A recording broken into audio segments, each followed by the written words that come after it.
اعوذ باللہ من الشیطان الرجیم بسم اللہ الرحمن الرحیم۔ سادہ منڈا ویس کے پیارے دوستوں السلام علیکم۔ پیارے خواتین و حضرات، حضرت موسیٰ علیہ السلام اللہ تعالیٰ کے انتہائی برگزیدہ پیغمبر تھے۔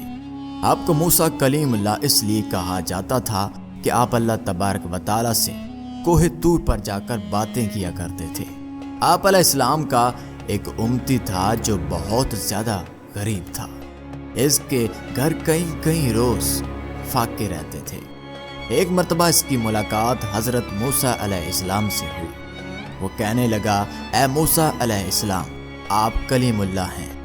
جب اس بار آپ کوہ طور پر اللہ تعالیٰ سے ملاقات کو جائیں گے تو آپ میری طرف سے اللہ تعالیٰ کو عرض کریں گے کہ میری آنے والی زندگی کا سارا رزق مجھے ایک ہی بار میں عطا کر دیں تاکہ میں اچھی طرح زندگی گزار سکوں۔ حضرت موسیٰ علیہ السلام نے اس کی فریاد اللہ کی خدمت میں پیش کر دی۔ اللہ تعالیٰ نے اس کی فریاد قبول فرما دی اور اس کو چند بھیڑ بکریاں، گندم اور کچھ مزید چیزیں عطا کر دی۔ اس کے بعد حضرت موسیٰ علیہ السلام اپنے روزانہ کے کاموں میں لگ گئے۔ پھر کچھ عرصہ گزرنے کے بعد حضرت موسیٰ علیہ السلام کو وہ بندہ یاد آ گیا۔ آپ علیہ السلام نے سوچا کہ پتہ تو کروں کہ اس کا کیا بنا۔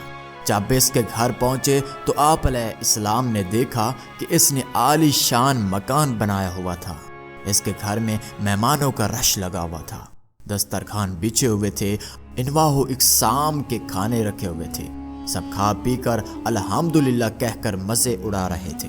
حضرت موسیٰ علیہ السلام یہ منظر دیکھ کر بہت حیران ہوئے کہ آخر یہ کیا ماجرا ہے۔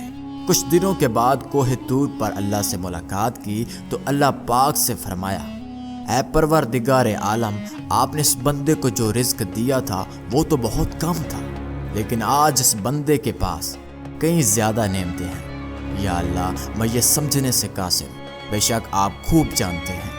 اللہ تعالیٰ نے فرمایا، اے موسیٰ، بے شک وہ اس رزق کو اپنی ذات پر استعمال کرتا تو اس کا رزق بس وہی تھا جو اس کو ہم نے دیا تھا۔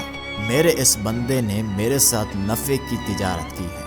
موسیٰ علیہ السلام نے فرمایا، اے پروردگار، یہ نفع کی تجارت کیا ہوتی ہے؟ رب العالمین فرماتے ہیں، میرے بندے نے مہمانوں کو کھانا کھلانا شروع کیا، میرے راستے میں خرچ کرنے کو اپنا فرض جانا، غریبوں مسکینوں کے لیے دسترخوان بچھا دیا، اور جو میرا دستور ہے، جو میری راہ میں 1 روپیہ خرچ کرتا ہے میں اس کو 10 گنا زیادہ دیتا ہوں، کیونکہ مجھ سے تجارت میں اس کو زیادہ نفع ہو گیا، اس لیے اس کے پاس مال و دولت بے تحاشا ہو۔ پیارے خواتین و حضرات، اس واقعے سے ہمیں سبق ملتا ہے کہ اللہ پاک فرماتا ہے، اے میرے بندے، تو میری راہ میں 1 روپیہ خرچ کر، میں تجھ کو 10 گنا زیادہ دوں گا۔ لیکن ہمارا ایمان اور ٹوٹا پھوٹا یقین یہ ہے کہ ہم اللہ کی راہ میں دینے سے کتراتے ہیں۔ جب کوئی سوالی ہم سے سوال کرتا ہے تو ہم اپنے جیب میں نوٹوں کی بجائے سکے تلاش کرتے ہیں۔ اللہ تعالیٰ ہمیں ان باتوں کو سمجھنے کی توفیق عطا فرمائے، آمین یا رب العالمین۔